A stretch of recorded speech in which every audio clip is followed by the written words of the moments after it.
உங்களுடைய தொழுகை ஹலாலான முறையில் இருப்பது முக்கியம் அல்ல, அது முக்கியம்தான். அது மட்டும் உங்களை மேன்மைப்படுத்தாத அல்லாஹ்விடத்தில். உங்களுடைய ஜகாத், உங்களுடைய ஹஜ், உங்களுடைய கலிமா, உங்களுடைய மார்க்கத்துடைய அடிப்படைகள், இது மட்டும் நேர்த்தியாக இருப்பது அல்லாஹ்விடத்தில் உங்களை இணக்கமாக்கி விடாது.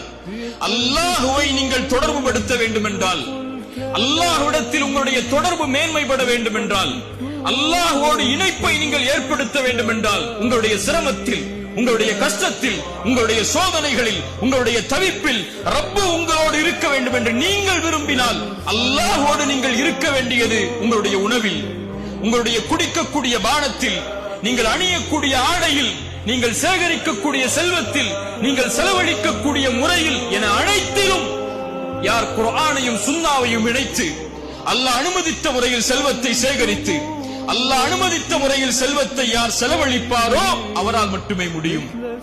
அது அல்லாத தொடர்புகளை வைத்திருக்கக்கூடிய எல்லோர்களோடும் அல்லாஹ் ரப்புல் ஆலமீன் தன்னுடைய தொடர்பை நீக்கிக் கொள்கிறான் என்று அல்லாஹ்வுடைய தூதர் ஸல்லல்லாஹு அலைஹி வஸல்லம் அவர்கள் சொன்னார்கள்.